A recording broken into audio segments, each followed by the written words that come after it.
आसिया की 7 कलीसियाओं के नाम उसकी ओर से जो है और जो था और जो आने वाला है, और उन 7 कलीसियाओं आत्माओं की ओर से जो उसके सिंहासन के सामने हैं। जी क्या बोला है यहाँ पर? 7 आत्माएं। अभी पढ़ा पढ़ा राज भैया जब जी 7 आत्माओं के बारे में पढ़ा जी। अब ये आप बताइए कितनी आत्माएं हैं? उत्पत्ति में पढ़ा आप लोगों ने, आत्मा मंडराता था। जी क्या लिखा है? आत्मा मंडराता था। अगर आत्माएं मंडरा रही होती तो आजकल लोगों के घरों में क्या मंडरा रही है? आत्माएं तो मंडरा रही है।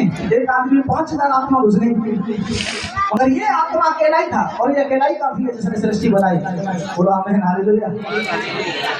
ये मंडराता था, ये भी मंडराता था वहाँ पानी के ऊपर, पर ये ही था। प्रकाशित बातें पढ़ेंगे, सिर्फ प्रकाशन है, भेद है। क्या है?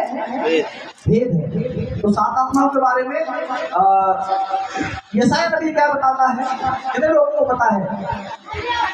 यशायाह नबी में क्या लिखा है? प्रकाशन पढ़ेंगे, एक ही आत्मा के 7 गुण हैं।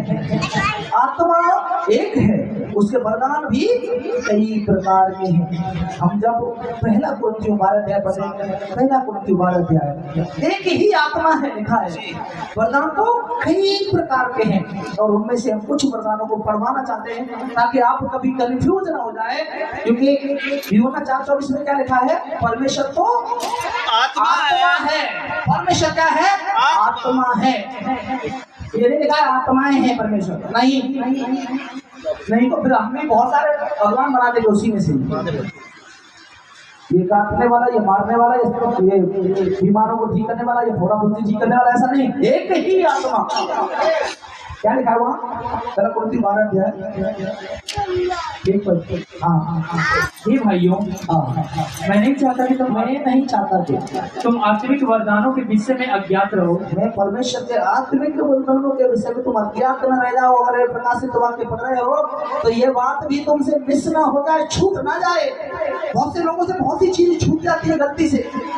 कई बार ट्रेन में किसी का झोला गया जी, चला गया है, मुझे पता है, पर बताऊंगा नहीं जी। चला जाता है, जब चला जाता है तो क्या करते हैं हम लोग?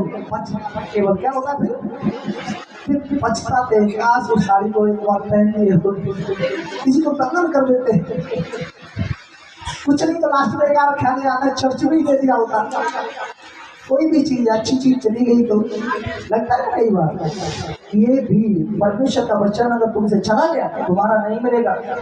ये समय किसी के हाथ में नहीं है। इसीलिए कभी कभी पवित्र आत्मा जब आपसे बात करे, फ्लो में बात करे, जब परमेश्वर का उत्साहित करने का दास के द्वारा जो भी प्रकाशन दिया जा रहा है, उस समय कोई भी तुम्हें फोन करे, कोई तुम्हें बुलाए, इशारा करे, मिस मत करना। मैं नहीं चाहता तुम इसे अज्ञात रहो। आगे जी जानते हो कि जब तुम अन्य जाति थे, इससे आगे बढ़िए थोड़ा सा, वरदान यहाँ से शुरू होते हैं। वरदान तो कई प्रकार के हैं। हाँ, यहीं से पढ़िए। वरदान तो कई प्रकार के हैं। यहाँ पर कुछ बातें ही लिखी हैं जिनको हमें पढ़ने की जरूरत पर इनकी जरूरत है। आत्मा एक ही है, वरदान तो कई प्रकार के हैं। बढ़िए आगे जी। परंतु आत्मा एक ही है, आत्मा एक ही है, और सेवा भी कई प्रकार की है। अभी कमल ने पढ़ा, सेवा भी कई प्रकार की है। कलीसिया में क्या सोचते हैं आप लोग? मेरे बहन मेरे भाइयों, सेवा भी एक ही नहीं होती है। ये माइक लेकर प्रचार करना सेवा नहीं है। आप बैठकर प्रार्थना कर रहे हैं ना, प्रभु का धन्यवाद। मैं अपनी कलीसिया में एक ऐसा भी लीडर चाहता था कि मैं ना रहूं, मेरे पीछे कोई संभालने के लिए चाहिए। परमेश्वर का धन्यवाद हो, मेरे बीच में परमेश्वर ने लोग खड़े थे ताकि एक से एक बेस्ट, और परमेश्वर को राहुल दूंगा। कल मैं नहीं आ पा रहा, लेट हो गया थोड़ा सा, और रास्ते में आ रहे थे तो भाई भी दूसरा ऑटो से आ रहे थे, क्या नाम है उसका, टम्पू है उसको बोलते हैं, छोटा हाथी बोलते हैं। तो उससे थोड़ा आने में देर हो गई। गाड़ी मेरी मैंने अपने साले को दे दी थी वो, तो उसमें आने में मेरे को जब डिले हुआ तो मैं वापस अंदर से मन कर रहा था काश मैं लीडर मीटिंग में पहुंचूं, लीडर मीटिंग में पहुंचूं। पर मेरे भाई से बात करने वाला, भाई क्या पहुंच पाएंगे? पूरा मैं पहुंच गया था, हो गया प्रचार, और जीव के बारे में हुआ। प्रभु की स्तुति हो। परमेश्वर क्या करता है? लोगों को तैयार करता है। ये आत्मा एक ही है, याद रखना। तीरथ भी प्रचार करेगा, अंगद भी प्रचार करेगा, सिमरन करेगी या सलोनी करेगी या कमल करेंगे, फर्क नहीं। आत्मा एक ही है। बाइबल में लिखा है, बोलने वाले तुम नहीं, मेरा आत्मा है। आमीन। कितनी बार तो मैं देखा होगा, जो प्रचार मैं करना चाह रहा हूँ, जो गाना मैं तो बहुत बार घर की कलीसियाओं में टेंशन में आ जाता हूँ। मेरा मन है राहों में कांटे अगर हूँ, और मैं पूछता हूँ गाओ गाना, कौन सा गाना चाह रहे हैं? राहों में कांटे अगर हूँ, एकदम से जाते हो, ये तो गाना मैं चाह रहा था, और ये गाना इनके द्वारा गाया जा रहा है। इसीलिए आत्मा एक ही है, वरदान कई प्रकार के हैं। आगे उन वरदानों की भी डिटेल थोड़ी सी पढ़ लेते हैं, जरूरी है। इसमें 3 सामर्थ्य वरदान है, बहुत जबरदस्त, जिनको आज पकड़ लेना। और 3 कॉमन है और 3 मिडिल है, जो हर एक व्यक्ति में मिल जाते हैं। आगे, परंतु प्रभु एक ही है। प्रभु कितने हैं? एक ही है। एक ही है। और प्रभावशाली कार्य भी कई प्रकार के हैं। कई प्रकार के हैं। ऐसा मत टेंशन में आ जाना सिर्फ उसी चर्च में, उसी कलीसिया में या उसी व्यक्तिगत तरी होगा, नहीं, ये कई प्रकार के हैं। आत्मा एक ही है जो तुम्हें उद्धार देगा। बोलो आमीन।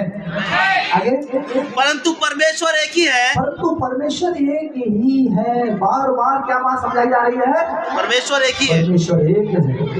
इसीलिए कई लोग बड़े टेंशन में आ जाते हैं जब धर्म की बात आने लगे, अलग अलग जातियों में बढ़ जाते हैं, अलग अलग सब चीजों में भिन्नता आ जाती है। पर ईश्वर एक है, ये बात हम सबको समझनी चाहिए। और बहुत से लोग मानते हैं, बहुत से धर्मगुरु भी बोलते हैं इस बात को, परमेश्वर एक ही है। आगे, और सब में हर प्रकार का प्रभाव उत्पन्न करते हैं। हर प्रकार का प्रभाव उत्पन्न करते हैं, जैसे किंतु सबके लाभ पहुंचाने के लिए, सब में लाभ पहुंचाने के लिए हर एक को आत्मा का प्रकाश दिया जाता है। आत्मा का प्रकाश दिया जाता है, उसी आत्मा की लाइट दी जाती है।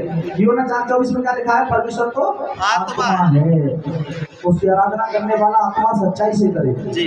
आत्मा से करेगा तो आत्मा उसके अंदर आएगी, जब आत्मा से नहीं करेगा तो आत्मा नहीं आएगी। जब आत्मा नहीं आएगी तो बाइबल में क्या लिखा है? कौन सी आत्माएं आएंगी? फिर 7, ये वाली 7 नहीं आएंगी। यीशु ने बोला हमारी भी 7 आती है, दूसरी भी 7 आती है, जो पहले से भी बुरी दशा करते हैं। फिर गुमराह, कंफ्यूज, टेंशन, बीमारी, बहुत सी चीजें लेकर आ जाती है। वो कभी भी उन्हें आने की जरूरत नहीं है। इसको रखिए अपने अंदर। क्या लिखा है वहाँ पर? जी, क्योंकि एक को आत्मा के द्वारा बुद्धि की बातें, एक को आत्मा के द्वारा बुद्धि की बातें। आप क्या सोचते हैं जब से प्रभु में आए क्या आपकी बुद्धि में फर्क नहीं आया? जी। कोई बताए जिसकी बुद्धि की बातें आपके मुंह से नहीं निकली, आपके रिश्तेदार आपसे नहीं बोलते, आपकी मम्मी आपके पापा नहीं आपको हैरान हो जाते बातों से? मैं अपने बच्चों की बातों से हैरान होता हूँ, अपने लीडरों की बातों से हैरान हो जाता हूँ, क्योंकि ये वरदान, पहला वरदान और सब में है ये। आमीन। आप लोग आमीन नहीं बोल रहे तो आपके अंदर नहीं काम करेगा। ये रिसीव करना पड़ता है, ये लेना पड़ता है। क्या बुद्धि की बातें हैं या नहीं है आपके अंदर? बताइए। ये वरदान है परमेश्वर का।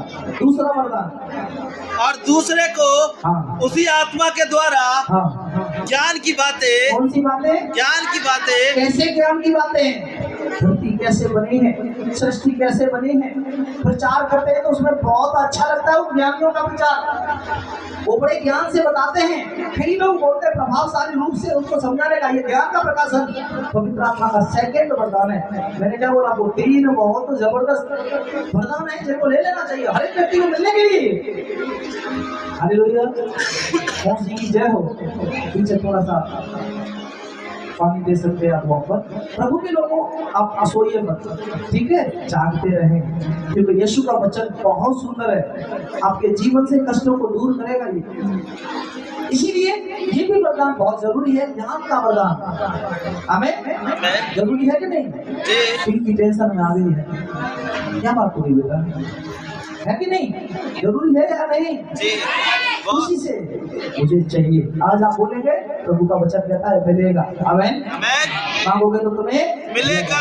लिख लो अपनी कॉपी में, ये वरदान मुझे चाहिए। मैंने लिखा, मेरे बाइबल के 3-4 जगह पेज पर, पीछे खाली पेज होगा, आगे मैंने लिख दिया था मुझे चाहिए। ज्ञान और बुद्धि का वरदान बहुत जरूरी है।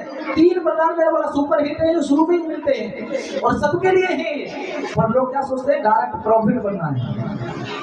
ऐसे नहीं मिलता। किसी को साइकिल आती नहीं, एक तो मारुति कार चलाने में बहुत कठिनाई है। साइकिल चलाओ, गिरो, हल्के में गिरोगे चोट नहीं लगेगी। बाइक चलाओगे, फिर कार चलाओगे तो और आसानी से सीख पाओगे। हालेलुया। आगे किसी को उसी आत्मा से हाँ। विश्वास, बस ये कौन सा वरदान है? बिना विश्वास के परमेश्वर को प्रसन्न करना होना है। ये ऐसा वरदान है, अगर मैं उसके पत्र छू लूंगी तो चंगी हो जाऊंगी। ये तीसरा वरदान और सबसे अच्छा वरदान मैं बताया आपको। 3 वरदान 3 भागों में है इसके। ये पहले तीनों जो वरदान हैं, बुद्धि की बातें, ज्ञान की बातें, विश्वास की बातें। हालेलुया।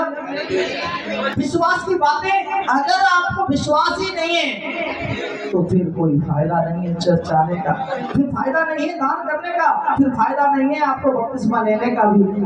अगर विश्वास ही नहीं है, लोग कहते हैं हमने तो ले लिया बपतिस्मा, क्यों लिया? इसीलिए लड़कियां पत्नी ले रही थी, तो हमने भी कहा हम भी ना लेते थे। नहीं पता किसी को, विश्वास है ना मुझे, अगर मैं बपतिस्मा लूंगा यीशु मुझे स्वर्ग में ले जाएगा, मेरी आत्मा का उद्धार हो जाएगा, मुझे फिर शैतान कभी नहीं मार पाएगा। तो हम बपतिस्मा में तो हम फिर उसको जा रहे हैं किसी को भूत निकालने, और अंदर से डर आ रहा है, जाऊंगा निकलेगा कि नहीं निकलेगा। मैं जाऊं, बड़ा वाला भूत लग रहा है इसमें, तो चल निकल जा, निकल, खुद हट रहे पीछे। विश्वास होना चाहिए।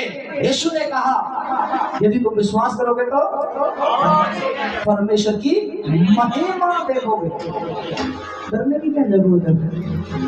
ये बहुत सुपर ज्यादा पावरफुल वरदान है जो आपने मांगा ही नहीं कभी। कई लोग कहते हैं मेरा विश्वास तो है पर पता नहीं होगा कि नहीं होगा। आप पढ़ लेना पौलुस की पत्री, बहुत जबरदस्त बोलती है, समुद्र की लहर के बराबर है तेरा जितना भी विश्वास है ना। अगर तूने समुद्र को जंगा कर ली, समझे कर लिया, एक लहर में सब मिट जाएगा। तेरे ऊपर जो भी कोई रिपोर्ट आ गई है वो रिपोर्ट कॉमन थी, थोड़ा सा इन्फेक्शन बताया था, लेकिन खत्म मिलेगी दूसरी लहर में। शंका नहीं करना।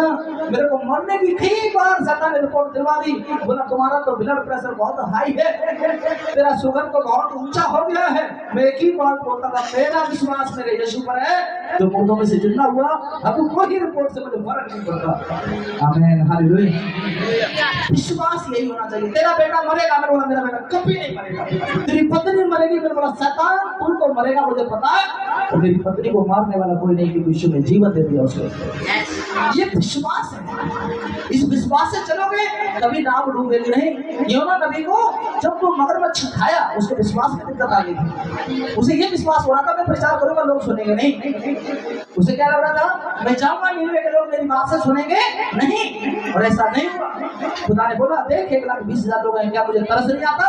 तू तो एक पेड़ पर तरस खाता, इस पेड़ पर तूने लगाया नहीं, पानी नहीं दिया, मैं 1,20,000 लोग को मार दूं? तो कई बार जंगल बिहार में रखा है आपको, कई बार आपको जहाँ पर भी रखा है, दिल्ली में, मुंबई में, कलकत्ता में, कुछ योजना है उसकी। आप फालतू ना बोले, उस विश्वास से चले। हालेलुया।